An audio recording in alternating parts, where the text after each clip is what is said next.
محمد وعجل فرجهم۔ اہل بیت اطہار علیہ السلام کی عظمت پر ایک بار پھر درود بھیجیں، محمد و آل محمد صلی علی محمد محمد وعجل فرجهم۔ فاتحہ۔ بسم اللہ الرحمن الرحیم، الحمد للہ رب العالمین الرحمن الرحیم مالک یوم الدین، ایاک نعبد و ایاک نستعین، اهدنا الصراط المستقیم صراط الذین انعمت علیہم غیر المغضوب علیہم ولا الضالین۔ صلی اللہ علیہ بار دیگر درود بھیجے گا محمد و آل محمد پر۔ اللہم صلی علی محمد و آل محمد وعجل فرجهم۔ اعوذ باللہ من الشیطان الرجیم، بسم اللہ الرحمن الرحیم، الحمد للہ رب العالمین، والصلاة والسلام على سید الانبیاء والمرسلین، حبیب الہ العالمین ابی القاسم محمد صلی علی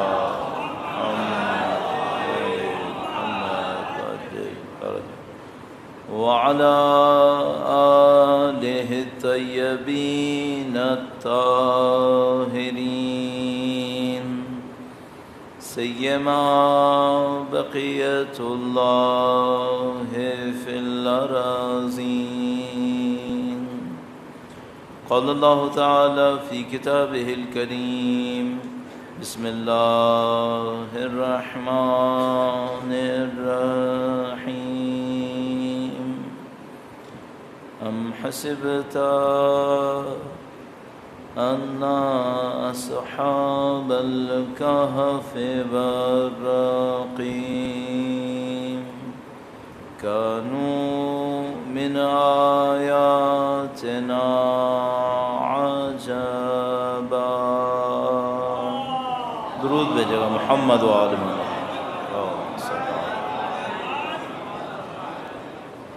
ایک بار پھر وقت کے امام کے حضور ادائے احترام کے لیے، ان کے ظہور مبارک کی تعجیل کے لیے، ان کے جد امجد کی شہادت کی تسلیت پیش کرنے کے لیے درود بھیجیں محمد و آل محمد صلی علی محمد آل محمد وعجل فرجهم۔ خدا متعال کا انتہائی شکر ہے، انتہائی احسان، اس نے ہمیں قرآن و اہل بیت اطہار علیہ السلام کی محبت نصیب فرمائی۔ خدا متعال کا انتہائی کرم، اس نے سینکڑوں سال کے فاصلے کے باوجود سید الشہداء کی فرش عزا پر بیٹھنے کی سعادت دی۔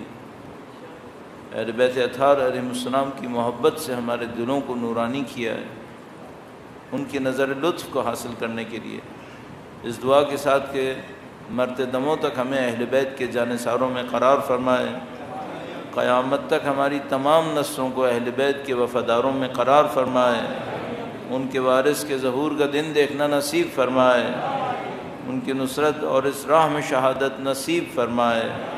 ایک بار پھر عزاداران سید الشہداء کی سلامتی کے لیے، عزاداری کے مزید فروغ و ترقی کے لیے، فتنہ اور فساد میں امن و امان و حفاظت کے لیے درود بھیجیں محمد و آل محمد صلی علی محمد آل محمد وعجل فرجهم۔ خدا متعال نے دین اسلام کو انسانوں کی کامیابی کی ضمانت کے طور پر ارسال فرمایا ہے۔ دین کا دعویٰ یہی ہوتا ہے کہ اگر کوئی دین پہ عمل کرے گا تو اس دنیا کے اندر بھی کامیابی حاصل کرے گا، اس دنیا کے اندر بھی کامیابی حاصل کرے گا۔ انسانوں کی ذہن میں جو ابتدا سے سوال اٹھے رہتے ہیں آپ 4000 سال پہلے کا جائزہ لیں، 5000 سال پہلے کا، تو جو سوال ہمیشہ انسان کے ذہن میں رہتا ہے وہ یہ کہ میں کامیابی کیسے حاصل کروں، کامیاب کیسے بنوں۔ جیسا کہ میں معمولاً عرض کرتا ہوں، کوئی بھی انسان یہ نہیں چاہتا کہ وہ ناکام ہو جائے، اور آدمی کامیاب ہونا چاہتا ہے۔ آج آپ مثال کے طور پر عیسوی کیلنڈر کے اعتبار سے 21ویں صدی میں، تو جو لوگ پہلی صدی عیسوی میں تھے وہ ناکامی چاہتے تھے کیا؟ نہیں۔ جو آج سے 8000 سال پہلے تھے وہ کیا چاہتے تھے؟ وہ بھی کامیابی چاہتے تھے۔ کوئی جانور ہے جو ناکامی چاہتا ہو؟ نہیں۔ یہ سب کی فطرت میں ہے، یہ بقا کا راز ہے۔ کسی نے کامیابی کی جدوجہد کیوں کرنی ہے؟ اس لیے کہ باقی رہے، اس لیے کہ آگے بڑھے۔ انسان کے پاس ایک ہدف ہے، جانوروں کے پاس وہ ہدف نہیں ہے، لیکن باقی تو وہ بھی رہنا چاہتا ہے۔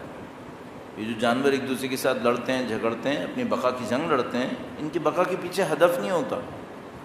اگر انسان بھی ایسا ہو جائے، صرف بقا کی جنگ لڑے، اس میں اور جانور میں کوئی فرق نہیں ہے پھر۔ تو اگر ہم انسان بھی ایسے ہی ہو جائیں کہ بھائی تم نے باقی رہنا ہے، میں نے باقی رہنا ہے، تم سے میں نے مقابلہ کرنا ہے تاکہ میں اوپر چلا جاؤں، علو برتری، تو پھر جانور پن ہے۔ خدا انسان نے یہ جو سارا نظام ہدایت بھیجا ہے، یہ کس لیے بھیجا ہے؟ وہ اس لیے بھیجا ہے کہ باقی رہنے کی خواہش تو اس نے سب میں ڈالی ہے، جانوروں میں بھی ڈالی ہے، انسانوں میں بھی ڈالی ہے، لیکن جو باقی رہے تو کیوں رہے، کیا کرے باقی رہ کے، یہ دین ہمیں سمجھاتا ہے۔ یہ شاید ہم اپنی عقل سے نہیں سیکھ سکتے تھے۔ بہت کوئی تیر مارتا تو یہ سمجھنے کی کوشش کرتا اپنی عقل سے کہ بھائی جانور بھی باقی رہتے ہیں نا، تو ان کے اندر بھی ایک قانون ہوتا ہے۔ آپ جنگل کو جب دیکھتے ہیں تو کیا سارے جانور ہر وقت ایک دوسرے کو قتل کرتے رہتے ہیں؟ نہیں ایسا ہوتا۔ کچھار بن جاتے ہیں، جگہیں بن جاتی ہیں، وہ محفوظ رہتے ہیں وہاں پر، وہ وہاں محفوظ رہتے ہیں۔ جانور بھی جنگلی جانور بھی زندگی گزار لیتے ہیں۔ تو خدا متعال جانتا تھا کہ وہ دین نہیں بھیجے گا تو کیا ہوگا۔ جس طرح لاکھوں اور اسپیسیز ہیں جانوروں کی، ہم بھی ایک اسپیسی ہوتے ہیں، ہم بھی ایک اس میں پیس بن جاتے ہیں۔ خدا متعال نے ہدایت بھیجی کہ بھائی زندگی تو گزرے گی، لیکن زندگی کا مقصد کیا ہے۔ اب ہم دیندار ہونے کے ناطے، مسلمان ہونے کے ناطے، اہل بیت کی تعلیمات کا جاننے والا ہونے کے ناطے، سب سے اہم کام جو اپنی زندگی میں کریں وہ یہ کہ اس کو ڈھونڈتے رہیں، مقصد کیا بنا۔ اب اس میں بہت ساری گفتگو ہے، بہت ساری باتیں جو کی جا سکتی ہیں۔ میں اپنی عرائض کو پیش کرنے سے پہلے ایک مقدمے کے طور پر کچھ چیزیں عرض کروں گا، اس کے بعد انشاءاللہ کوشش کریں گے کہ جو اس عشرہ مجالس کے لیے ہم نے موضوع سوچا ہے وہ موضوع آپ کی خدمت میں عرض کریں، اور اس میں سے کچھ نکات عرض کر کے شروع کر دیں انشاءاللہ تعالی۔ درود بھیجے گا محمد و آل محمد، صلی علی محمد آل محمد وعجل فرجہ۔ اگر آپ توجہ فرمائیں تو ہم انسان مختلف طرح سے اپنا وجود دکھاتے ہیں۔ ہمارا ایک وجود وہ ہوتا ہے جو ہمارے الفاظ کے اندر ہوتا ہے، لفظ کے اندر، یعنی مثال کے طور پر ہم کیا بولتے ہیں اپنے بارے میں، دوسرے ہمارے بارے میں کیا بولتے ہیں۔ پچھلے سالوں میں نے آپ کی خدمت میں عرض کیا تھا کہ ہم جو سب سے اہم مشکل ہمارے پاس ہے وہ یہ کہ ہمارا اپنا وجود چھپا ہوا ہے، اور وہ دوسروں سے نہیں چھپا ہوا، ہمارے اپنے آپ سے بھی چھپا ہوا ہے۔ تو اس بات کو ٹچ کرتے ہوئے صرف تاکہ تھوڑا سا ایک گراؤنڈ بن جائے، یہ آپ کی خدمت میں عرض کرتا چلوں کہ اگر میں اس بات کو دیکھوں کہ بھئی میں کون ہوں، تو مختلف جگہوں پہ اس کو تفصیل سے عرض کر چکا ہوں، لیکن بہت تیزی سے عرض کرتے ہوئے تو 4 طرح سے آپ کو اپنا وجود نظر آئے گا، 4 انداز۔ ایک انداز وہ ہے جو لوگ ہمارے بارے میں سوچتے ہیں۔ مثلاً آپ جو لوگ یہاں بیٹھے ہیں، آپ میں سے کچھ لوگ ہمیں کئی سالوں سے جانتے ہیں، تو آپ کے ذہن میں ہمارا ایک تصور بنا ہوا ہے، یہ ایک انسان ہے، اس کی حقیقت ہے کوئی؟ اس کی حقیقت جو آپ نے ذہن میں سوچ لیا کہ میں ایسا ہوں، اس کی کوئی حقیقت نہیں ہے۔ بھئی اگر میں ایک بلڈنگ کو درخت سوچ لوں تو کیا وہ بلڈنگ درخت بن جائے گی؟ نہیں۔ انسان سائنس کے اندر بڑی عجیب عجیب باتیں سمجھتے رہیں، قبول کرتے رہیں، وہ حقیقت نہیں تھی۔ آج مثال کے طور پر یہ جو بچے بیٹھے ہوئے پرائمری اسکول میں پڑھ رہے ہیں، ان سے آپ پوچھیں کہ بھئی یہ جو سولر سسٹم ہے، اس میں کون کس کے گرد گھوم رہا ہے، زمین سورج کے گرد گھوم رہی ہے یا سورج زمین کے گرد گھوم رہی ہے؟ جو بچے پرائمری اسکول میں بیٹھے ہیں وہ بھی کہیں گے کہ بھائی سورج بیچ میں ہے، زمین اس کے گرد گھوم رہی ہے، اس میں کوئی کمپلیکیشن ہے کیا؟ نہیں، کوئی کمپلیکیشن نہیں۔ اس بات کو سمجھے ہوئے کتنا وقت گزرا ہے؟ 500 سال۔ اس سے پہلے دنیا کیا سوچ رہی تھی؟ دنیا سوچ رہی تھی کہ زمین بیچ میں ہے اور سورج اس کے گرد گھوم رہا ہے۔ اچھا، اس وقت چاند گرہن اور سورج گرہن کی ڈیٹس نکال لیتے تھے؟ ہاں نکال لیتے تھے۔ اس سسٹم کے تحت ابھی بھی نکال سکتے ہیں، کوئی مسئلہ نہیں ہے، ابھی بھی نکل آئے گی۔ تو بھائی پہلے اتنے عقل مند انسان یہ سمجھ رہے تھے کہ سورج زمین کے گرد گھوم رہا ہے، آج اتنے ہی عقل مند انسان یہ کہہ رہے ہیں کہ نہیں، زمین گھوم رہی ہے۔ تو یہ جو ہم لوگ سوچتے ہیں یہ حقیقت بن جاتی ہے کیا؟ نہیں، کبھی صحیح ہوتی ہے کبھی صحیح نہیں ہوتی، اس کا کوئی اعتبار نہیں ہے۔ البتہ یہ کہ یہ عمل، یہ علم ہمارے لیے حجت ہے یا نہیں ہے، یہ حجت ہے، لیکن اس سے حقیقت نہیں بن سکتی۔ مثلا آپ میرے بارے میں سوچیں کہ فلاں فلانی ہے، آپ کے سوچنے سے تو میں نہیں بنوں گا۔ ہاں آپ یہ سوچ کر کوئی دعا دے دیں، اس دعا سے میرے اوپر کوئی اثر پڑ جائے اور میں ویسا بن جاؤں، یہ ہو سکتا ہے، لیکن سوچنے سے نہیں ہوتا۔ تو ہم ایک انسان کون ہے؟ ایک میں وہ ہوں جس کو لوگ سوچتے ہیں، آپ ہیں، آپ کو ہمسائے آپ کے بارے میں کیا سوچتے ہیں، رشتہ دار آپ کے بارے میں کیا سوچتے ہیں، اس کی حقیقت زیادہ نہیں ہے۔ اچھا ایک بات ہے، ہم لوگ زیادہ تر کس بات پہ مرتے ہیں کہ لوگ ہمیں کیا کہیں گے، جبکہ معلوم ہے کہ اس کی کوئی حقیقت نہیں ہے، اس کے کہے سنے سے کچھ نہیں ہونے والا۔ ایک پورا اسٹیڈیم جمع ہو جائے اور یہ کہے کہ یہ آدمی متقی ہے اور وہ نہ ہو، کیا ہو جائے گا؟ کچھ نہیں ہوگا۔ ہاں یہ کہ یہ سارے لوگ جمع ہو جائیں، خدا سے دعا کریں، خدایا یہ جیسا بھی ہے اسے بخش دے، یہ ایک علیحدہ معاملہ ہے، لیکن کہنے سے حقیقت تبدیل نہیں ہوتی۔ آپ سوچتے رہو، بس ہم ایک انسان ہمارا وہ ہے جس کو لوگ ہمیں کہہ رہے ہیں یہ ایسا ہے یہ ویسا ہے، اس سے کچھ نہیں ہونے والا، اس میں کوئی حقیقت نہیں ہے۔ ایک وہ انسان ہے جو میں چاہتا ہوں لوگوں کو دکھاؤں۔ میں پھر دوبارہ کہوں گا، تھوڑا سا سوچے گا، کیا ہم لوگ لوگوں کو اپنی حقیقت ہمیشہ بتا دیتے ہیں؟ نہیں، بہت دفعہ ایسا ہوتا ہے، ہم پیسے والے نہیں ہوتے، پوز ایسے کرتے ہیں جیسے پیسے والے ہیں۔ کئی مرتبہ ایسا ہوتا ہے پیسے والا ہوتا ہے، پوز ایسے کرتا ہے جیسے پیسے والا نہیں ہے۔ تقویٰ میں لے آؤ، بہت دفعہ ایسا ہوتا ہے آدمی زیادہ علم نہیں رکھتا، پوز ایسے کرتا ہے جیسے بہت صاحب علم ہے، بہت صاحب تقویٰ ہے، ہوتا نہیں ہے۔ یہ دوسرا انسان ہے۔ پہلا انسان وہ ہے جو لوگ ہمیں سمجھتے ہیں، کوئی حقیقت نہیں ہے اس کی۔ دعا کر دے علیحدہ مسئلہ ہے، بار بار کہہ رہا ہوں، دعا کرے علیحدہ مسئلہ ہے، ویسے کوئی حقیقت نہیں ہے۔ دوسرا معاملہ کیا ہوا؟ میں لوگوں کو دکھاتا ہوں کہ میں کیسا ہوں۔ اچھا اگر میں نہیں ہوا اور میں لوگوں کو دکھا رہا ہوں تو کچھ ہوگا اس سے؟ منافقت کہلاتی ہے۔ ایک دفعہ خدا یہ کہتا ہے کہ بھائی تم اپنے گناہ دوسروں کو مت بتاؤ، یہ ایک علیحدہ معاملہ ہے۔ خدا نہ کرے نعوذ باللہ میں نے ایک گناہ کر دیا غلطی سے، تشہیر مت کرو۔ کیوں؟ تشہیر کرو گے تو لوگوں کی گناہ کی جرت بڑھ جائے گی، یہ ایک علیحدہ معاملہ ہے۔ خدا ستار ہے، تم اپنا گناہ دوسروں کو مت بتاؤ، لیکن اپوز کرو کہ میں گناہ گار نہیں ہوں، متقی ہوں، یہ بھی صحیح نہیں ہے، یہ بھی صحیح نہیں ہے۔ بس ایک وہ جو انسان ہمیں کہتے ہیں، ایک وہ جو ہم انسانوں کو بتاتے ہیں، ان میں سے کسی کی کوئی حقیقت نہیں ہے۔ اب تیسرا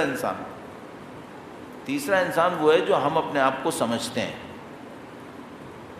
تیسرا انسان وہ ہے جو ہم اپنے آپ کو سمجھتے ہیں۔ لوگ اپنی غلطیوں کو قبول کر لیتے ہیں اپنے اندر۔ میں اس پوائنٹ کو عرض کرتا ہوں آپ کی خدمت میں، درود بھیجے گا محمد و آل محمد، صلی علی محمد آل محمد۔ ہر انسان تقریباً اپنے بارے میں حسن ظن رکھتا ہے، دوسرے کے بارے میں سوء ظن رکھتا ہے۔ کیا مطلب؟ کوئی مجھ سے پوچھے تمہیں خدا بخش دے گا، میں کیا بولوں گا؟ ہاں مل ملا کے بخش دے گا۔ کیوں؟ برائیاں نہیں کی کیا؟ کی ہیں، لیکن معاف کر دے گا خدا۔ اچھا اس آدمی کو بخش دے گا؟ مشکل ہے، مشکل ہے۔ کیوں؟ بہت برا انسان ہے، جتنی برائیاں اس نے کی تم نے نہیں کی تھی، اس کو کیوں نہیں بخشے گا؟ تمہیں بخش دے گا۔ یہ اپنے بارے میں حسن ظن رکھتے ہیں کہ نہیں میں میرا معاملہ کچھ اور ہے، میں نے کسی اور وجہ سے کیا. تو بھائی اس نے بھی تو کسی وجہ سے کیا ہوگا، وہ بھی تو ایسا ہی ہے. یہ تیسرا انسان ہے. یہ تیسرا انسان کون ہے؟ جو ہم اپنے آپ کو سمجھتے ہیں، جو ہم اپنے آپ کو سمجھتے ہیں. اچھا اب واقعی بتائیے گا سوچ کے کہ ہم اپنے آپ کو صحیح پہچان لیتے ہیں کیا؟ نہیں. بہت خوش قسمت ہوتے ہیں وہ انسان جو مرنے سے پہلے اپنے آپ کو جان پاتے ہیں. بہت خوش قسمت ہیں، اچھے ہوں یا برے ہوں. یہی کہ اپنے آپ کو پہچان پائے سعادت ہے، کہ انسان اپنے آپ کو پہچان پائے کہ بھائی میری اچھائی اتنی ہے، میری برائی اتنی ہے، مجھے اس برائی کے اوپر محنت کرنی ہے، اس اچھائی کو تقویت دینی ہے. یہ بہت بڑی بات ہے. اللہ کسی انسان کے سامنے اس کے نفس کے عیوب آشکار کر دے، یہ خدا کی رحمتوں میں سے بڑی رحمت ہے. ورنہ اگر خدا نہیں کرتا ہے تو کیا ہوتا ہے؟ انسان اپنے بارے میں توہمات میں مبتلا رہتا ہے، اسی توہم میں مر جاتا ہے، اور جب مرتا ہے تو اچانک اس کو پتہ چلتا ہے کہ بھائی یہ تو سب توہم تھا. کیوں؟ اصلی آدمی وہ پیچھے ہے. وہ کون ہے؟ نہ وہ ہے جو لوگ مجھے کہہ رہے ہیں، نہ وہ ہے جو میں لوگوں کو بتا رہا ہوں، نہ وہ ہے جو میں اپنے آپ کو سمجھتا ہوں. وہ کیا ہے؟ وہ میری اصلی حقیقت ہے. وہ میری اصلی حقیقت ہے. اس اصلی حقیقت میں کیا کیا ہو سکتا ہے جو میں نہیں جانتا؟ آپ کہیں گے بھئی یہ کیسے ہو سکتا ہے؟ ایک انسان خود اپنے آپ کو نہیں جانتا. دیکھیے ابھی عرض کرتا ہوں، درود بھیجے گا محمد و آل محمد، صلی علی محمد آل محمد وعجل فرجہ. میری عمر 50 سال سے اوپر ہے. 15 سال پہ بالغ ہو گیا ہوں گا. اس کے بعد میں نے کچھ گناہ کیے ہوں گے، سارے مجھے یاد ہیں؟ نہیں. جتنے میں نے گناہ کیے ہیں سب پہ استغفار کر چکا ہوں. مشکل ہے. جتنی میں نے استغفاریں کی ہیں وہ سب گناہ ختم ہو چکے ہوں گے؟ نہیں معلوم. تو جو میں نے کیے اور میں بھول گیا، جن پہ میں نے استغفار کیے گناہ، استغفار نہیں کی، استغفار کی قبول نہیں ہوئے، یہ سب کہاں ہیں؟ یہ میرے اندر ہیں یا باہر ہیں؟ اندر ہیں. انہیں میں جانتا ہوں؟ نہیں. اپنی غلطیاں یاد رکھتا ہوں زیادہ تر، یا اپنے اچھے کام یاد رکھتا ہوں؟ اچھے کام. غلطیوں کو بھلا دیتا ہوں. تو وہ میں ہوں یا نہیں ہوں؟ ہوں. کیوں؟ یہ اعمال کہیں تو ذخیرہ ہو رہے ہیں نا. ہم سے باہر ذخیرہ نہیں ہو رہا ہے، ہمارے اندر ذخیرے ہو رہے ہیں. وہ جو میں کئی دفعہ عرض کر چکا ہوں کہ وہی کہ یہ سب اسٹوریج ہمارے ہی اندر ہے، کہیں باہر نہیں گیا ہے. یہ جو نفس ہے یا قلب ہے یا روح ہے، جو بھی آپ تعبیر کریں، یہ سب ہمارے اعمال کا مجموعہ ہے جو ہمارے اندر موجود ہے. سب کو میں جانتا ہوں؟ نہیں. تو پھر میں اپنے آپ کو پہچانتا ہوں؟ نہیں. یہ میری حقیقت نہیں ہے کیا؟ یہ میری حقیقت ہے. تو اب دیکھیے عجیب جگہ پہ آ گئے. ایک وہ ہے جو لوگ مجھے کہتے ہیں، وہ صحیح نہیں ہے. ایک وہ ہے جو میں لوگوں کو دکھاتا ہوں، وہ بھی صحیح نہیں ہے. ایک وہ ہے جو میں اپنے آپ کو سمجھتا ہوں، اس کا بھی کوئی بھروسہ نہیں ہے. تو اصل کون سا ہے؟ اصل وہ ہے جو میرے اندر ہے، میری اصل حقیقت ہے، لیکن زیادہ تر لوگوں کے لیے مجہول ہے. زیادہ تر لوگوں کے لیے مجہول ہے. تو یہ کب کھلتی ہے؟ یا تو خدا کوئی لطف کر دے کہ یہ میرے لیے آشکار ہو جائے، پتہ نہیں خدا کوئی کشف کر دے، کوئی مکاشفہ کر دے، کسی سے سکھا دے، کسی کو بتا دے کہ جا کے اس کو بتاؤ. بہت دفعہ ایسا ہوتا ہے، بہت دفعہ نہیں، کچھ دفعہ. زیادہ تر کیا ہوتا ہے؟ زیادہ تر تو بھائی ایک سادہ فارمولہ ہے اس کو جاننے کا. وہ کیا ہے؟ مر جاؤ. جیسے ہی مرو گے، مرنے سے آپ کیوں مریں، میں مروں، جیسے ہی مروں گا مرنے سے چند لمحے پہلے یہ کھل جائے گا. الٹیمیٹلی کوئی کمال بھی نہیں ہے میرا، سب کے لیے یہی ہونا ہے، میرے لیے بھی ہوگا، سب کے لیے ہوگا. مرنے سے تھوڑی دیر پہلے یہ جو حقیقت چھپی ہوئی تھی بلنٹلی سامنے آ جائے گی. یہ جتنا اعمال ہیں، ثواب ہے، عذاب ہے، یہ کس پر ہوگا؟ اس پہ ہوگا. یہ کیا تھا؟ اب دیکھو کتنا عجیب معاملہ ہے. خلق ہوئے اسے سنبھالنے کے لیے، ہم اسے سنبھالنے کے لیے خلق ہوئے، اپنی حقیقت کو، اور جس حقیقت کو سنبھالنے کے لیے خلق ہوئے یہی ہمارے لیے مجہول ہے، معلوم نہیں ہے. اس عمل کو کہتے ہیں تہذیب نفس. یہ جو عمل ہے کہ یہ جو نفس ہمارے اندر ہے جس کا ہمیں پتہ بھی نہیں ہے کیا ہے، اصل میں نہیں پتہ، گمان کر رہے ہیں، تخمینہ لگاتے ہیں، قانون امپلیمنٹ کر کے چیک کرنے کی کوشش کرتے ہیں، حقیقت نہیں معلوم. حقیقت کب کھلے گی؟ یا تو خدا کوئی رحمت کر دے، یا میں نے عرض کیا مرنے سے پہلے. اس نفس کو سنبھالنا، اس حقیقت کو جو چھپی ہوئی ہے مجہول ہے، اس کو سنبھالنا، اس کو کہتے ہیں تہذیب نفس. اب چند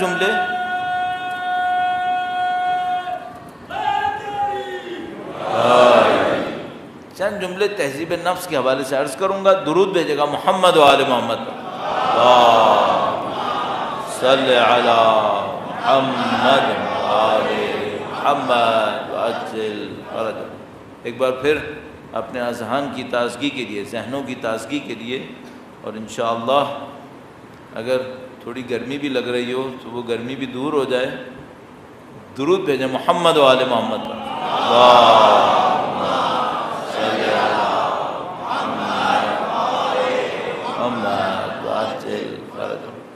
ہم لوگوں نے، زیادہ تر نے، مجھ سمیت، اپنے آپ کو آسائش طلب بنا لیا ہے. تھوڑا سا روٹین سے ہٹنا قبول نہیں ہے. بڑی مشکل ہو گئی ہم لوگوں کے ساتھ. ٹیمپریچر ہمیشہ وہ ہو جو ہم چاہتے ہیں، جگہ ہمیشہ وہ ہو جو ہم چاہتے ہیں. یہ فارمولہ دنیا کو برباد کرنے کا فارمولہ ہے. اگر خدا نے اسی لیے خلق کیا ہوتا نا کہ سب کچھ ہماری مرضی کے مطابق ہو، تو دنیا میں ڈائیورسٹی ہونی نہیں تھی. پھر ایک جگہ جنگل ہے، ایک جگہ صحرا ہے، ایک جگہ پانی ہے، ایک جگہ پانی نہیں ہے، ایک جگہ ٹھنڈا ہے، ایک جگہ گرم ہے. سب کیوں ہے؟ طبیعت انسانی مختلف چیزوں کے اوپر بنی ہے، نہ کہ ہمیشہ ایک کانسٹنٹ ٹیمپریچر کے اوپر کہ سب ویسے ہی ہو. بس نہیں ہو سکتا ایسا. نقصان دہ بھی ہے ہمارے لیے، جسم کے لیے بھی نقصان دہ، ذہن کے لیے بھی نقصان دہ، زندگی میں بیکار کر جاتا ہے انسان. تو تھوڑا بہت کبھی تو چیلنج لینا ہوتا ہے نا، تو لے لو. گھروں میں تو آپ لوگے نہیں، لائٹ جائے گی جنریٹر چلا لو گے. کسی کے مہمان جاؤ گے تو پہلے سے ہی بتا دو گے کہ اے سی چلا کے رکھنا بھائی جب میں آنے والا ہوں. گاڑیوں میں بیٹھو گے بغیر اے سی کے نکلو گے نہیں. 2-4 جگہیں رہ گئی ہیں قبر سے پہلے جہاں تھوڑی سی گرمی دیکھ لو. اس کے بعد تو خیر خدا ٹھنڈا رکھے گا انشاءاللہ، زیادہ ٹھنڈا بھی نہیں کرے گا. یا شاید اس گفتگو سے ہی باہر چلے جاؤ گے کہ بھائی ٹھنڈا ہے یا گرم ہے، کچھ اور ہی ہوگا پھر. تو تھوڑا تحمل کر لیں، کوئی مسئلہ نہیں ہے. کوئی بے ہوش نہیں ہونے والا، کسی کو کچھ نہیں ہوگا. اگر ہم خدا کے سامنے سختیوں کو برداشت کرنے والے بنیں گے تو خدا آگے بڑھانے کا موقع دے گا انشاءاللہ تعالی. آپ، مجھے احساس ہے کہ میں تھوڑا زیادہ کہہ گیا ہوں، آپ کے لیے اتنا مسئلہ ہوگا نہیں، لیکن میں نے کہا پہلے سے ہی کہہ دوں. ابھی تو آدھا گھنٹہ ہوا ہے، شاید بعد میں کچھ اور گرمی ہو گئی تو کچھ اور لوگ پریشان نہ ہو جائیں. انشاءاللہ آپ اپنی صحت و سلامتی کے لیے، مزید توفیقات کے لیے، جو اسلام کی راہ میں اور زیادہ سختیاں تحمل کرتے ہیں ان کی کامیابی کے لیے درود بھیجیں محمد و آل محمد. اللہم صلی علی محمد.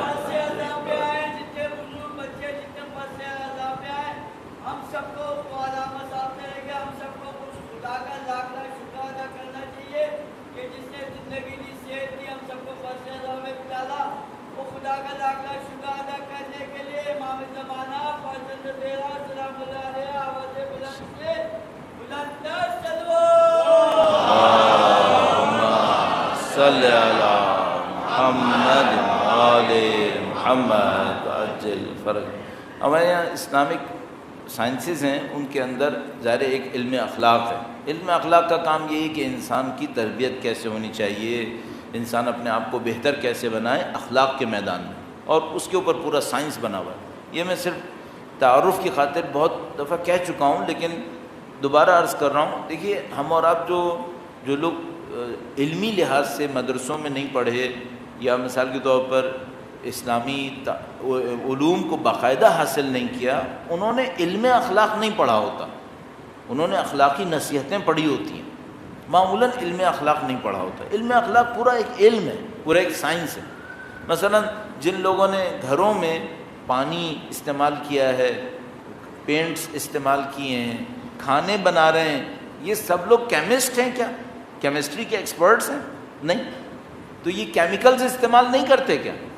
سب کیمیکلز ہیں، پانی خود ایک کیمیکل ہے، کھانا خود کیمیکل ہے، جو ہم مسالے جات ڈال رہے ہیں سب کیمیکلز ہیں۔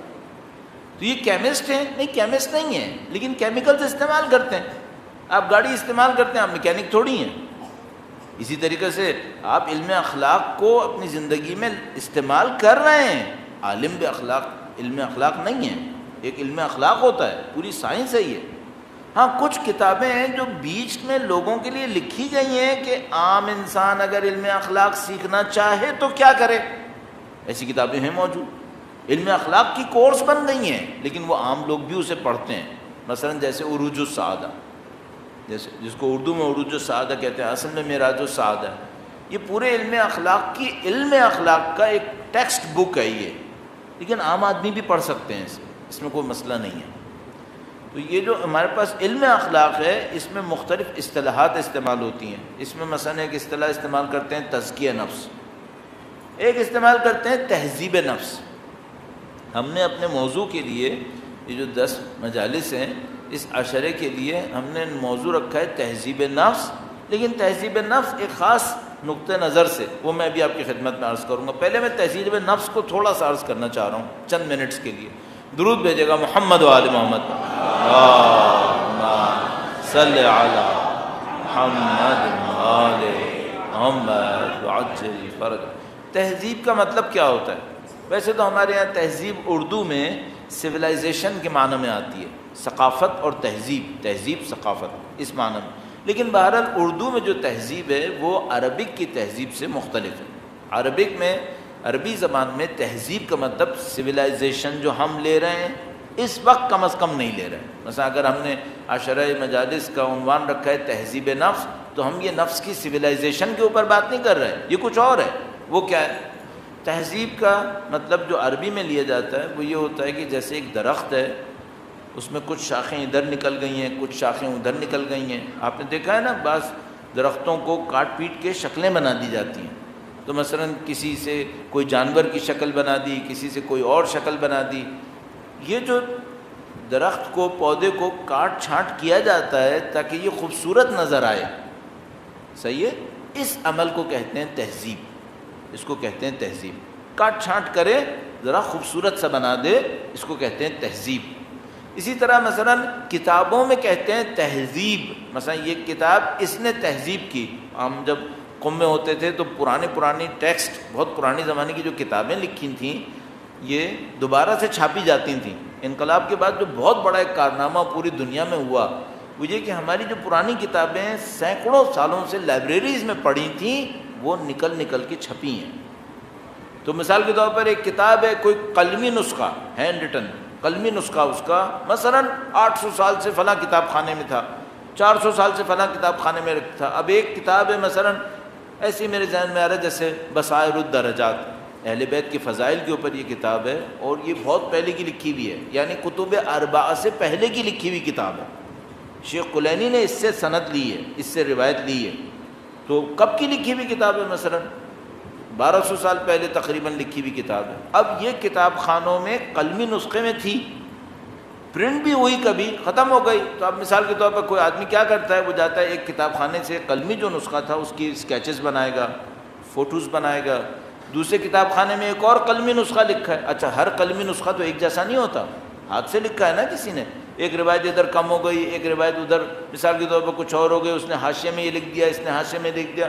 تو محقق جاتا ہے ساری کتابوں کو جو قلمی نسخے ہوتے ہیں سب کو جمع کرتا ہے، اور جمع کرنے کے بعد اس کو صحیح صاف ستھری صورت میں لا کر ایک کتاب بنا دیتا ہے اور اس کو پرنٹ کروا دیتا ہے۔ اس عمل کو بھی تہذیب کہتے ہیں، یہ بھی تہذیب ہے۔ تہذیب کیا ہے؟ اردو میں بہت معذرت کے ساتھ عوامی جملہ، عوامی لفظ استعمال کروں نا، تو کاٹ چھاٹ کے خوبصورت کر دینا، کاٹ چھاٹ کے خوبصورت کر دینا. اب کاٹنے کا مطلب آپ کو پتہ ہے، چھانٹنے کا مطلب بھی پتہ ہے آپ کو، ٹھیک ہے نا. یہ کاٹ چھاٹ کرے، ذرا خوبصورت بنائے اس کو ہم کہتے ہیں تہذیب. نفس کو تہذیب کی ضرورت ہے یا نہیں ہے؟ بہت ضرورت ہے. کیوں؟ اس میں کاٹ چھاٹ بھی چاہیے اور کچھ اضافہ بھی کرنے کی ضرورت ہے. کاٹ چھاٹ بھی چاہیے. اس کی ایک مثال عرض کرتا ہوں. درود بھیجے گا محمد و آل محمد. صلی علی محمد آل محمد وعجل فرج. خدا نے ہمیں بہت خوبصورت فطرت پہ خلق کیا ہے. خدا متعال نے، آپ جانتے ہیں قرآن کریم نے جب خدا متعال نے انسان کی خلقت کا تذکرہ کیا تو کہا تبارک اللہ احسن الخالقین، کتنا اچھا خلق کرنے والا ہے یہ خدا. تو انسان کی فطرت بہت خوبصورت ہے، لیکن اس فطرت کے ساتھ کیا ہوتا ہے؟ اس فطرت کے ساتھ یہ ہوتا ہے کہ فطرت تو اچھی ہے لیکن کیئر نہ ہونے کی وجہ سے پتہ چلتا ہے کہ اس کی ذات کا بیلنس خراب ہو گیا. بیلنس خراب ہو گیا. کوئی ٹوٹ پھوٹ ہوئی ہے، بعض اوقات ٹوٹ پھوٹ نہیں ہوتی، صرف بیلنس خراب ہے. آپ نے گاڑیوں میں دیکھا ہوگا کہ بھئی گاڑیوں کا بعض اوقات بیلنسنگ کرانی پڑ جاتی ہے. اس طرف 1 کلو کم کر دو، 1 کلو زیادہ کر دو، یہ کرو وہ کرو. ہم انسانوں کے ساتھ بھی ایسی ہوتا ہے. ہم لوگ زندگی گزارتے گزارتے اپنی فطرت کے بیلنس کو لوز کر دیتے ہیں. تو کیا ہو جاتا ہے؟ مثلا جہاں حسد نہیں کرنی چاہیے وہاں حسد کر لیتے ہیں. حسد ویسے ہی نہیں ہونی چاہیے تھی، لیکن مثلا یہاں پہ ہمیں تعریف کرنی چاہیے تھی اس آدمی کی، لیکن بجائے یہ کہ تعریف کریں حسد میں مبتلا ہو گئے. ایک آدمی کی اچھی چیز دیکھ کے کیا کرنا چاہیے؟ تعریف کرو، بندے کی تعریف کرو، اللہ کی تعریف کرو کہ اس نے اس کو اتنا اچھا کیا ہے. لیکن آدمی کیا کرے؟ حسد کرنا شروع کر دے. یہ غلط ہو گیا. اب یہ کیا ہو گیا؟ یہ نفس کے اندر گویا ایک شاخ ادھر نکل گئی. اس کو ادھر نہیں جانا تھا، کہیں اور جانا تھا. اب مثال کے طور پر اللہ نے زندگی دی ہے، اس میں چیلنجز دیے ہیں، سایہ بھی چاہیے، دھوپ بھی لگے گی، کھانا بھی کھانا ہے، سونا بھی ہے. اب کوئی انسان اسی کے پیچھے پڑ جائے، کھانے ہی کے اوپر زندہ ہے، اسی کے اوپر زندہ ہے کہ مجھے گھر آسائش والے چاہیے، اسی کے اوپر زندہ ہے کہ مجھے معاشرے میں چودراہٹ جمانی ہے. اچھا یہ پودا صحیح بڑھا ہے کیا؟ نہیں، یہ ایکسٹرا شاخیں اس کے اندر نکل آئی ہیں. یہ اس کی جڑوں کی طاقت اس شاخ پہ نہیں لگنی تھی. جڑ کی ساری طاقت اس شاخ کے اوپر لگ گئی ہے، اس پہ تو لگنی نہیں تھی، کہیں اور لگنی تھی. تو کیا کرنا پڑتا ہے؟ اس کو ٹریمنگ کرنی پڑتی ہے، اس کو کاٹنا پڑتا ہے کہ بھئی اسے کاٹو تاکہ آپ کی جو جڑیں ہیں وہ صحیح جگہ پہ طاقت دکھائیں. اب بتاؤ، اللہ نے خلق کیا تھا ہمیں انسان بننے کے لیے، انسانیت میں آگے بڑھنے کے لیے. ہم چودراہٹ میں آگے بڑھ گئے، ہم شوبازی میں آگے بڑھ گئے، ہم دولت کی دوڑ میں آگے بڑھ گئے، شہرت کی دوڑ میں آگے بڑھ گئے. یہ سب ٹرم کرنا پڑتا ہے، کاٹنا پڑتا ہے. اس کٹائی چھٹائی کے عمل کو کہتے ہیں تہذیب. یہ تہذیب نفس ہے. اگر کوئی نہ کرے تہذیب نفس تو کیا ہوگا؟ اگر کوئی نہ کرے تو کیا ہوگا؟ ایک عوامی مثال دوبارہ عرض کرتا ہوں. درود بھیجے گا محمد و آل محمد پر. صلی علی محمد. اللہ اکبر یا رسول اللہ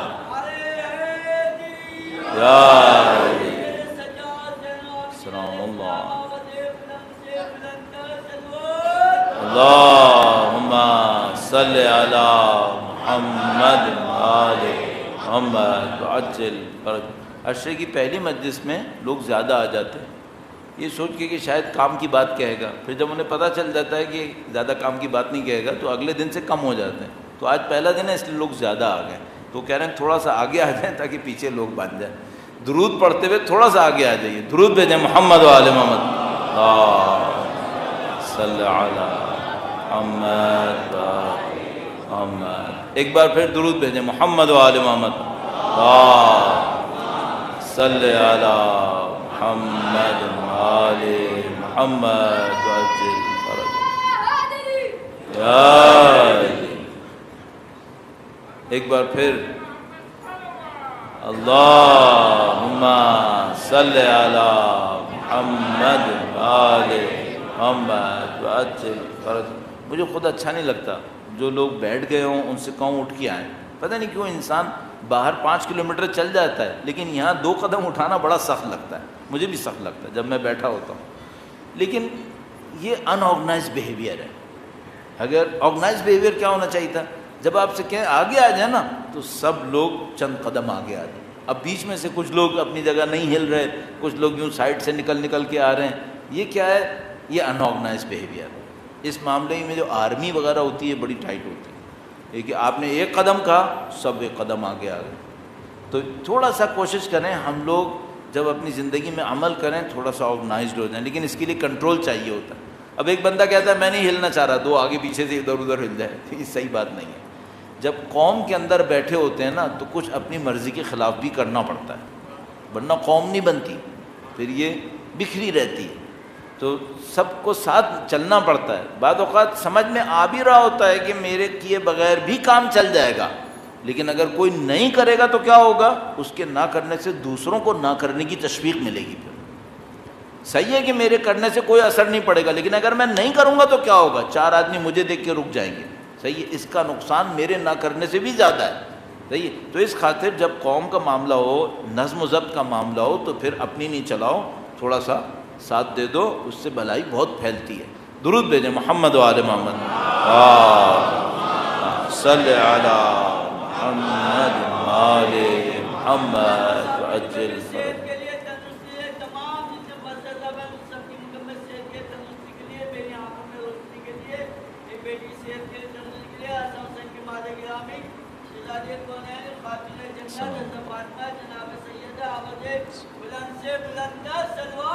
اللہم صلی علی محمد وآل محمد وعجل فرج. عرض کیا میں نے کہ بھئی اگر کوئی تہذیب نفس نہ کرے تو کیا ہوگا؟ صحیح ہے, عوامی مثال عرض کر رہا تھا. تو مثلا ابھی کراچی میں بارشیں ہوئی ہیں, کافی بارشیں ہوئی پچھلے مہینوں میں. اچھا, وہ بارشوں سے کیا ہوا, آپ کے سولجر بازار میں تو میرے خیال میں زمین کوئی خالی بچی نہیں ہوگی, یا سیمنٹ آ گیا ہے یا سڑک آ گئی ہے.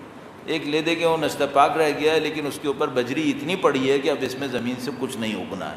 صحیح ہے. ورنہ کیا ہوتا ہے, جو زمین خالی ہوتی ہے, مٹی ہوتی ہے, اس میں خود رو چیزیں نکل آتی ہیں. بارش ہوتی ہے تو خود سے چیزیں نکلنا شروع ہو جاتی ہیں. یہ جو خود سے چیزیں نکلتی ہیں یہ کیا ہوتا ہے, پہلے بہت سارے پودے آپ نے خود لگائے ہوتے ہیں, اب بہت ساری چیزیں خود سے نکل گئی ہیں. اچھا, اگر بارش اور ہو گئی یہ اور نکلیں گی, اور ہوئی اور نکلیں گی, اور اگر آپ نے تہذیب نہیں کی تو کیا ہوگا؟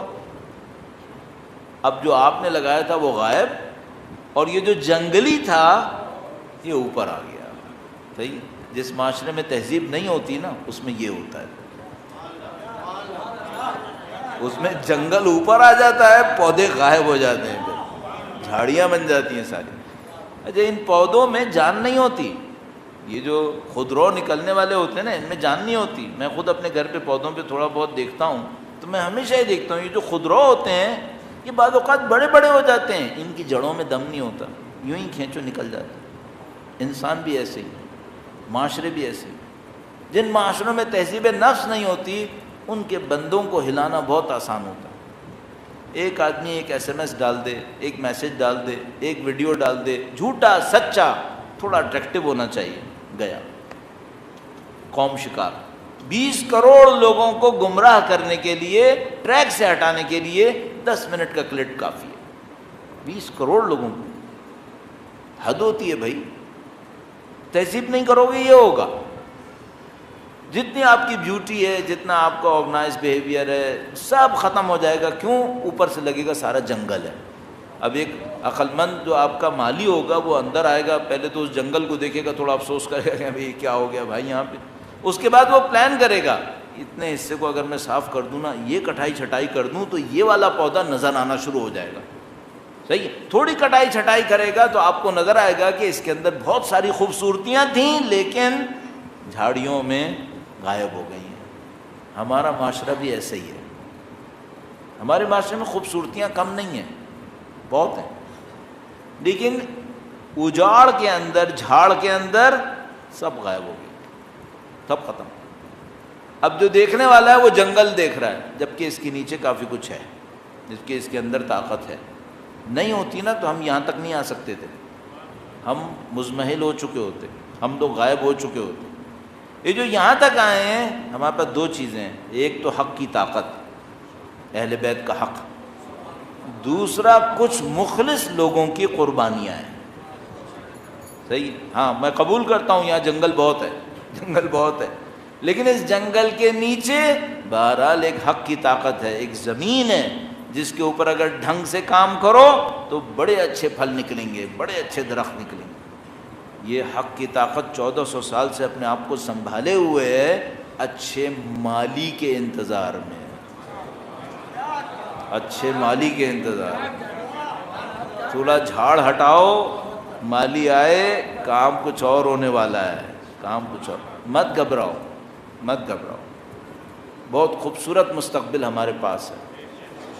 یہ سب معاملات آتے رہیں گے، جاتے رہیں گے، یہ جھاڑ جھنکار نکلتا رہے گا، لیکن جھٹتا رہے گا، اور اچھا وقت خداوند متعال کی طرف سے نصیب ہوگا۔ فَإِنَّ مَعَ الْعُسْرِ يُسْرًا، إِنَّ مَعَ الْعُسْرِ يُسْرًا۔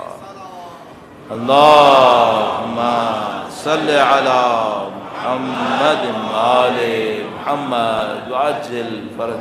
تو یہ تہذیب نفس ہے جس میں انسان اگر محنت نہ کرے، نعوذ باللہ تعالیٰ شخصیتیں پامال ہو جاتی ہیں، خوبصورتیاں دفن ہو جاتی ہیں، انسان کا جو کمال نصیب ہونا چاہیے وہ کمال نصیب نہیں ہوتا، تو پھر الٹی سیدھی چیزوں پہ اپنے آپ کو خوش کرتا رہتا ہے۔ دیکھو ہم انسانوں کو خدا نے طبیعت پہ خلق کیا ہے نا، اس طبیعت کی خوبصورتی یہ ہے کہ اگر یہ طبیعت صحیح راستے پہ چلتی ہے خوش رہتی، صحت مند رہتی، اگر یہ صحیح راستے پہ نہیں چلتی پھر یہ خود بیمار ہوتی ہے، اور اس کو پتہ ہوتا ہے کہ مجھے بیماری لگ گئی ہے۔ کس چیز سے پتہ چلتا ہے؟ خوشی نہیں آتی، سکون نہیں آتا۔ جسم صحیح رہے گا، بھائی جسم تو خدا کے کسی اور نظام کے تحت چل رہا ہے نا، یہ سورج جسم سنبھالنے کے لیے ہے، وہ جسم سنبھالے گا۔ یہ کھانا جو زمین سے نکل رہا ہے، فصلیں اوپر سے پانی برس رہا ہے، یہ جسم سنبھالنے کے لیے، یہ سنبھال لے گا۔ اگر کھانا صحیح کھاؤ گے جسم پھلتا رہے گا، لیکن خدا نے جسم پھالنے کے لیے، پھولنے کے لیے نہیں بھیجا تھا، اس نے ہمیں جسم بھی دے کے بھیجا تھا اس نفس کی تہذیب کے لیے، کہ جہاں اس کو قربان کرنا ہو قربان کر دینا۔ پھر تو وہ تھا جو اصلی کام تھا، تہذیب نفس۔ تو ہم کوشش یہ کریں گے کہ اس تہذیب نفس کے بارے میں کچھ عرائض پیش کریں گے۔ اچھا اس میں ہدف کیا ہوتا ہے؟ اچھا یہ بھی عرض کرتا چلوں، جو میں نے کہا تھا ایک پرسپیکٹیو ایک ہے ہمارا، وہ پرسپیکٹیو ہے مولا کی کتاب صحیف سجادیہ سے دعائے مکارم الاخلاق۔ مولا کی ذات پہ درود بھیجے گا، محمد و آل محمد صلی علی محمد آل محمد عجل فرج۔ میں اور رسک نہ لوں، ٹائم دیکھ لوں، چونکہ مجھے کوئی گھڑی نظر نہیں آ رہی، یا تو میری آنکھیں میں گڑبڑ ہو جاتی ہے بعض اوقات، لیکن بہرحال ٹائم اس لیے دیکھنا ضروری ہے کہ آگے بھی کہیں جانا ہے تو وہ ایسا نہ ہو کہ اس میں معاملہ خراب ہو جائے۔ بہرحال ابھی چند منٹس باقی ہیں، درود بھیجیں محمد و آل محمد، اللہم صلی علی محمد آل محمد وعجل فرج۔ یہ بات تقریباً طے شدہ ہے، وہ یہ کہ بھئی اگر آپ کو اہل بیت کا مکتب، اسکول آف تھاٹ سیکھنا ہے تو سب سے اچھی سورس کیا ہے؟ سب سے اچھی سورس وہ ہے جو انہوں نے کہا ہے۔ بھئی میں کہوں گا تو وہ ان کے سیکھے ہوئے سے میری کاٹ چھاٹ کے بعد میں کچھ کہوں گا، لیکن اگر نہج البلاغہ کیا ہے تو کیا ہے؟ نہج البلاغہ وہ ہے جو امام نے کہا ہے، یہ صحیح ہے۔ صحیفہ کون سی چیز ہے؟ صحیفہ وہ ہے جو معصوم نے کہا ہے، بات صحیح ہے۔ قرآن کریم وہ جو خدا کا کلام ہے۔ تو یہ جو متن ہوتے ہیں، ٹیکسٹ، یہ بہت امپورٹنٹ ہوتے ہیں۔ اگر کسی دین کے اندر آپ کو چیک کرنا ہو نا لوگوں کی دینداری کو، کہ اپنے دین کے اندر مضبوط ہیں یا ہلکے ہیں، تو یہ دیکھو ان کے اندر ٹیکسٹ کتنا باقی ہے، متن کتنا باقی ہے۔ اگر کسی مسلمان قوم کے اندر قرآن نہیں ہے، نہج البلاغہ نہیں ہے، صحیفہ نہیں ہے، اس کا مطلب کیا ہے؟ اس کا مطلب ہے باقی سنا سنایا ہے، باقی کسی میرے جیسے کی اور مجھ سے بہتر کی بولی یا لکھی بھی کوئی چیز ہے، بھائی کسی محقق کی کتاب ہے، کسی نے کچھ بتایا ہے، اگر وہ ٹیکسٹ نہیں ہے آپ کے پاس اور آپ نے ادھر ادھر کی چیزیں لی ہوئی ہیں، اس کا مطلب ہے کہیں نہ کہیں نقصان اٹھانا پڑے گا۔ کیوں؟ جو بھی غیر معصوم ہوتا ہے وہ ایک شہید مطہری نے بہت خوبصورت اس کو بیان کیا، بہت ٹائم نہیں ہے لیکن بس جلدی جلدی عرض کروں. شہید مطہری نے بہت خوبصورت کہا کہ بھئی یہ جو مصلح ہوتا ہے، جو اصلاح کرتا ہے معاشرے کی، وہ اگر دیکھتا ہے کہ بھئی رائٹ ہینڈ کے اوپر 10 درجے قوم سیدھے ہاتھ پہ چلی گئی ہے، اگر بیچ کو ہم کہیں کہ بھئی یہ صراط مستقیم ہے، سیدھے ہاتھ کے اوپر 10 درجے چلی گئی ہے، تو یہ بیچارہ یہاں سے دھکا مارتا ہے کہ یہ 10 درجے یہاں پر آئے، تو یہ جو معصوم تو نہیں ہوتا، یہ جو دھکا مارتا ہے تو قوم ادھر سے 5 درجے یہاں آ جاتی ہے، 10 درجے یہاں سے نکل کے گئی، 5 درجے ادھر چلی گئی. اب کیا پتا، اس نے 10 کو ادھر سے تو صحیح کر لیا، ادھر سے ایک اور مشکل شروع ہو گئی. اب ایک دوسرا آئے گا، وہ بیچارہ یہاں سے دھکا مارے گا تو وہ 5 کو لڑکا کے ادھر 4 پہ لے آئے گا. بیچ میں لانا کس کا کام ہے؟ بیچ میں لانا معصوم کا کام ہے بھائی، بس ان کا کام. تو مصلح بھی یہ کام کر سکتا ہے، اگر کیا کرے؟ اگر اپنی بنیاد اہل بیت کے قول پہ رکھے، اپنی نہ چلائے، ان کے قول کے اوپر رکھے، تو پھر کام صحیح ہو سکتا ہے، پھر اصلاح ہو سکتی ہے، صحیح اصلاح. صحیح ہے. اب ہم لوگ یہاں مشکلات میں سے ایک مشکل یہ ہے کہ ہمارا پیٹرن ایسا بنا ہوا ہے کہ لوگ اس کے اوپر خوشی نہیں ہوتے کہ کوئی دیکھ کے پڑھے. معذرت کے ساتھ عرض کر رہا ہوں، بہت معذرت کے ساتھ. میں بچپنے میں ایک دفعہ، کیونکہ بچپنے میں ہم لوگ راولپنڈی جاتے تھے، ہمارا خاندان وہاں کا رہنے والا ہوا تھا، تو وہاں پہ ہم جب جاتے تھے تو مجھے ایک مجلس یاد ہے. وہاں پہ ایک صاحب آئے تھے، پتہ نہیں انڈیا سے آئے تھے، کہاں سے آئے تھے. انہوں نے تقریر کے دوران 2 دفعہ ایسا کیا کہ 10-12 منٹ تک اپنی حافظے سے کتابوں کے نام سنائے. تو مثلا انہوں نے کہا بھائی واقع غدیر کس نے کس کتاب میں لکھا ہے، تو مثلا انہوں نے کہا کہ بھائی فلاں مصنف نے اس کتاب میں لکھا، فلاں نے اس کتاب میں لکھا، فلاں نے اس کتاب میں لکھا. 10 منٹ تک وہ کتابوں کے نام سناتے رہے. 10 منٹ بعد کیا ہوا؟ وہاں پہ جنجال ہو گیا، لوگ تعریفوں پہ تعریفیں کر رہے ہیں کہ بھائی واہ واہ واہ کیا کمال ہو گیا، کیا علم ہے، کیا فضیلت ہے. اور یہ کیوں کہہ رہے ہیں؟ لوگوں کو یہ سمجھ میں آتا ہے جیسے میموری سے بولنا فضیلت ہے، لوگوں کے ذہن میں یہ ہے. اچھا، اب اگر میموری سے بولنا فضیلت ہے تو اب مسئلہ یہ ہے کہ نہج البلاغہ میں 240 خطبے ہیں، کتنے لوگوں کو یاد ہیں؟ نہیں. تو اب یہ مجلس میں پڑھیں گے نہیں، کیونکہ کتاب نکال کے دیکھ لے گا تو فضیلت کے خلاف ہو جائے گا. تو بیچارہ جاہل آدمی کتاب دیکھ کے پڑھتا ہے، اور رٹے سے پڑھے تو وہ بڑا عقل مند آدمی ہے، وہ بہت تیز، اس کے پاس علم بہت زیادہ ہے. اب لو بھائی، نہج البلاغہ گیا، صحیفے سجادیہ گئی، کتابیں گئیں. کیوں؟ کیونکہ کوئی بندہ دیکھ کے پڑھنا پسند نہیں کرے گا. تو مجھے یہ بات سمجھ میں آئی کہ یہ طریقہ ہی غلط ہے. یا تو ہمیں ایکسپیکٹ کرو کہ ہمارے دماغ میں کمپیوٹرز لگے ہوئے ہوں، ہم سارا علم کس بات پہ رکھ لو؟ میموری کے اوپر. نہیں بھائی، علم میموری کے اوپر نہیں ہوتا ہے، علم کسی اور چیز کے اوپر ہوتا ہے. تو یہ اسٹینڈرڈ صحیح اسٹینڈرڈ نہیں تھے.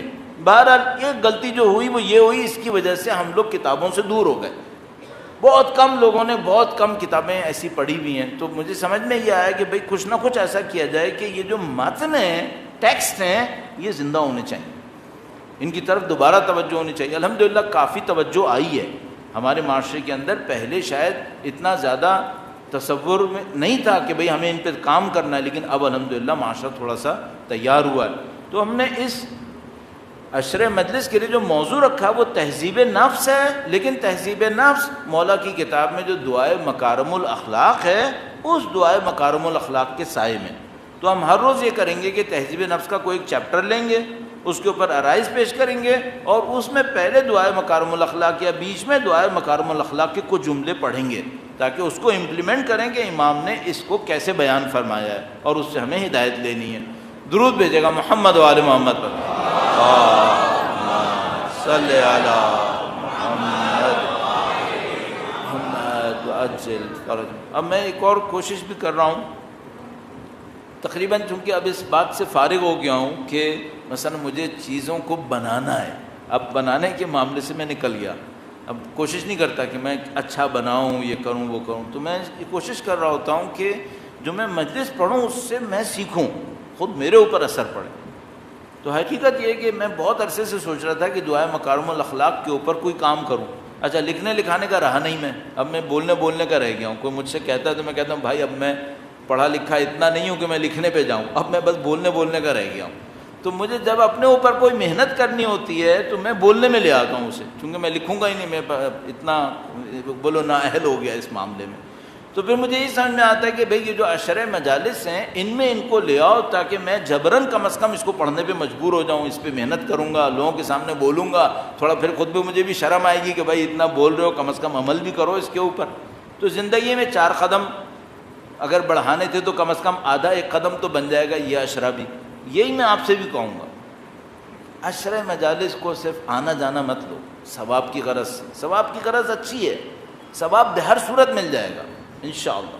سید الشہداء کا نام ہے، اس کی برکت ہوتی ہے، وہ ثواب مل جائے گا، لیکن اس سے زیادہ اہم یہ ہے کہ ان کے راستے پہ چلنے کی کوشش کرو۔ ان کے خاندان نے جو سکھایا ہے، یہ ساری قربانیاں کچھ سکھانے کے لیے دی گئی ہیں، یہ ساری جو مصائب برداشت ہوئے ہیں، یہ سارے مشکلات جو سہی گئی ہیں، یہ کچھ سکھانے کے لیے سہی گئی ہیں۔ تو آپ آئیں، میں آؤں یہاں پر، ثواب ہمیں ملے گا، گارنٹیڈ ہے، اس میں کوئی ڈاؤٹ نہیں ہے، اس میں کوئی شبہ نہیں ہے۔ سیکھو، ٹھیک ہو، وہی جو میں نے عرض کیا نا، جنگل نہیں بننے دو معاشرے کو، تہذیب کرو، تہذیب کرو تاکہ ہم اور آپ ان کے لیے کام آئیں، اور وہ جو اصلی کارگر آنے والے ہیں، وہ جو اصلی کام کرنے والے آنے والے ہیں، ان کے لیے گراؤنڈ نظر آئے یہاں پر کہ مولا آپ کے آنے سے پہلے کچھ کیا ہے۔ تو تہذیب نفس، دعائے مکارم الاخلاق کی روشنی میں انشاءاللہ اس سلسلے میں کوشش کریں گے، عرائض پیش کریں گے۔ میں کتاب ساتھ لایا ہوں اور 2 جملے ضرور عرض کر دوں ورنہ ایسا نہ ہو آج بالکل ہی رہ جائے۔ درود بھیجے گا محمد و آل محمد۔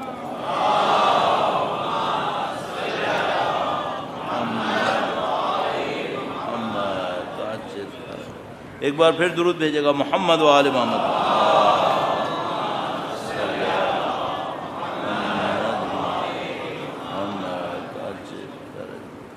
مولا کے نام پر ایک بار پھر درود بھیجیں، محمد و آل محمد۔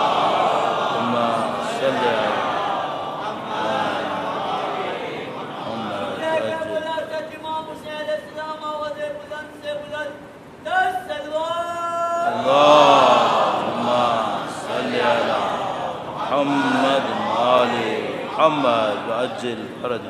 جب کتاب اٹھا رہا تھا تو وہ مارک کرنا بھول گیا تھا، تو ابھی جب میں نے پکڑی تو اچانک میرے ذہن میں آیا کہ میں نے کیا کر رہا ہوں۔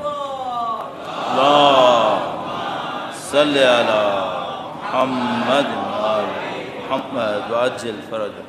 جب بس چند جملے اس لیے کہ ذرا جملات پڑھ لوں اور انشاءاللہ کل پھر تفصیل سے آپ کی خدمت میں اس سلسلے میں عرض کروں گا، آج اس کے تبرک کی خاطر کہ یہ ذہن میں رہے۔ فرمایا فی مکارم الاخلاق و مرضی الافعال، جو اللہ کے نزدیک پسندیدہ کردار ہے اور اخلاق ہے، اس کے بارے میں امام کی دعا، اس کو کہتے ہیں دعائے مکارم الاخلاق، لیکن پورا اس کا جو عنوان ہے فی مکارم الاخلاق و مرضی الافعال، مرضی الافعال جو خدا کو پسند ہیں، وہ افعال اور وہ اخلاق جو بلند اخلاق ہیں۔ اللہم صلی علی محمد و آلہ، درود بھیجے گا محمد و آل محمد۔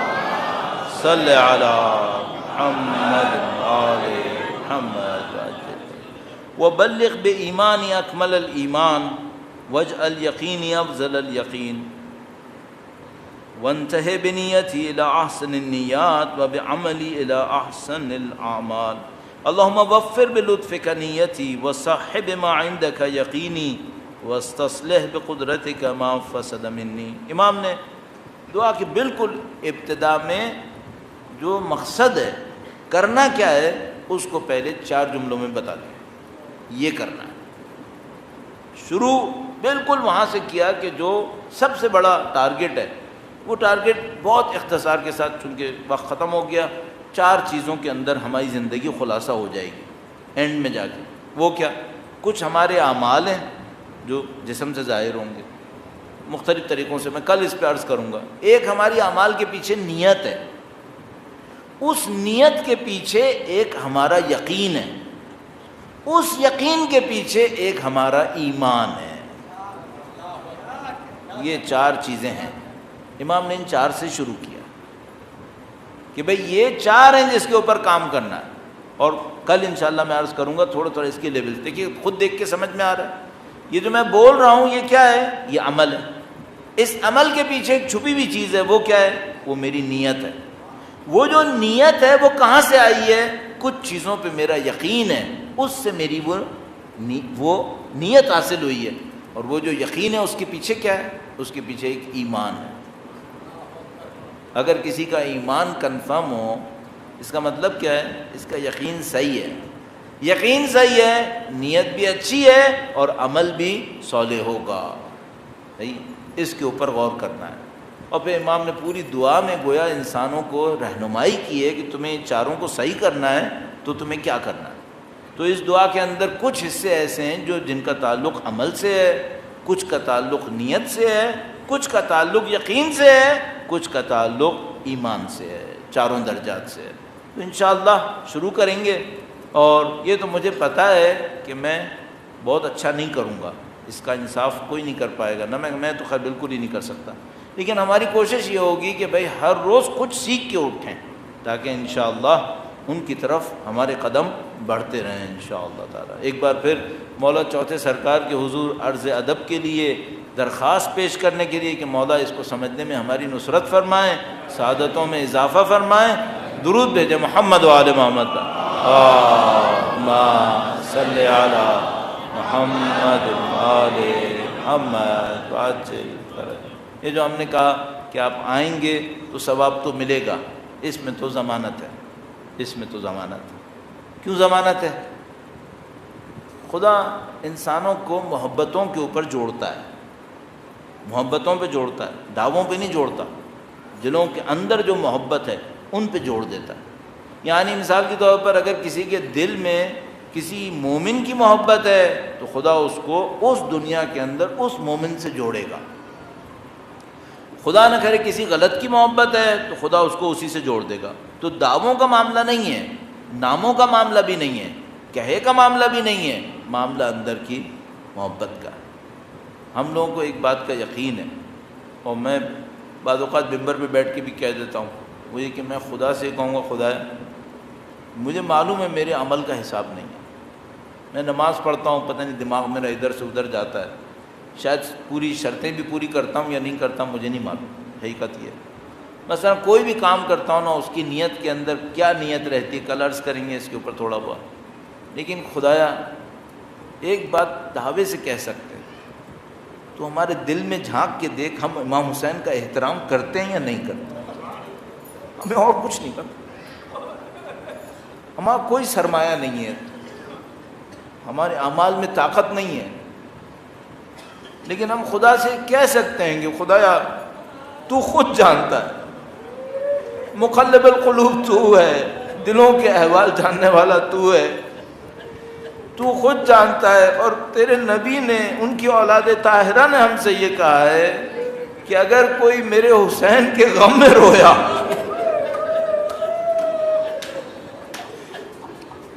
یعنی روایتیں یقینی آتی ہیں اس کے اوپر کہ اگر امام حسین کے غم میں رویا تو اس کی جنت کی ضمانت ہم دیں گے، تو میں کہوں گا خدایا تو خود ہمارے دلوں کو دیکھ، جب ہم امام حسین کے غم میں روتے ہیں تو روتے یا نہیں روتے، خود جان لے۔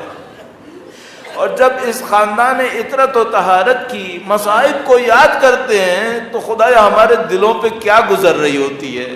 میں جب بھی پہلا عشرے کی پہلی مجلس ہوتی ہے تو اس مجلس کے مصائب کو وقف کرتا ہوں بی بی سیدہ کے مصائب کے لیے، جو بھی شروع ہوا مصائب جھیلنے کا معاملہ وہ بی بی سیدہ کے مصائب سے شروع۔ اب خدا سے کیا کہیں، خدایا تو جانتا ہے، تو جانتا ہے نبی کی صاحبزادی ہونے کے ناطے ان کا حق کیا تھا، تو جانتا ہے۔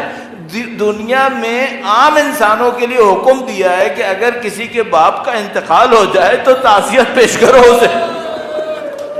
اسے تسلی دو، اور اگر جس کے باپ دنیا سے گئے ہوں وہ کوئی بچی ہو، خاتون ہو، تو خاص محبت کا اظہار کرو، خاص لطف کا اظہار کرو۔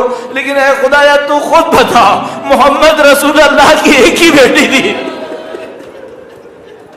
ایک ہی صاحبزادی تھی، اور وہ صاحبزادی ایسی تھی کہ جب وہ آتی تھی تو محمد رسول اللہ کھڑے ہو جایا کرتے تھے۔ اب خدایا ہمیں جو تاریخ میں ملا ہے وہ یہ ملا ہے کہ جب نبی دنیا سے گئے تو کچھ لوگوں نے اس بی بی کے دروازے کو آگ لگائی ہے۔ خدایا ہمیں جو تاریخ سے ملا ہے وہ یہ ہے کہ کچھ لوگوں نے اس بی بی کی عظیم الشان ہستی پہ ظلم کیا ہے، کچھ لوگوں نے ان کو دربار میں بلا کر کھڑا رکھا ہے، کچھ لوگوں نے ان کا حق پامال کیا ہے، اور ہمیں روایتوں میں ملا ہے کہ کچھ لوگوں نے گھر میں آ کر ان کو تماچا بھی مارا ہے۔ اے خدایا ہمیں روایتوں میں ملا ہے کہ بنت رسول اللہ کا وجود مقدس در و دیوار کے درمیان پامال ہوا ہے۔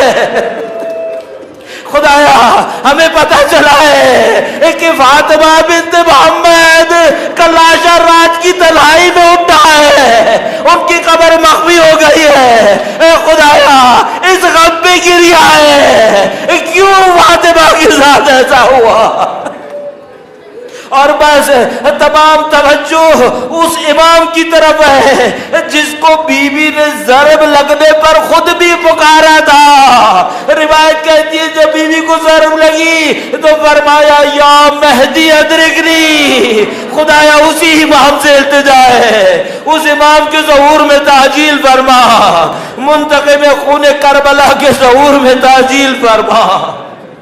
ماتم حسین۔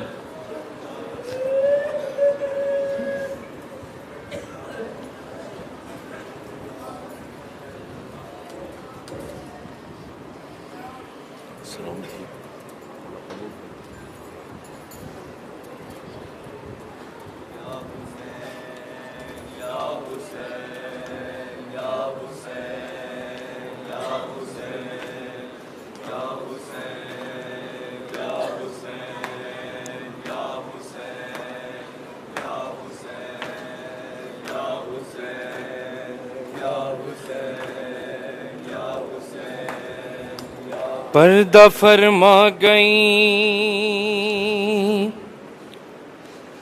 اس دنیا سے جس دم زہرا، ہائے اولاد پیمبر میں تھا کوہرام بپا، آئے میت کے قریب زینب و کلثوم و حسن، دور سے کرتے تھے شبیر یہ رو کرنا، اپنے مرکز پہ کھڑا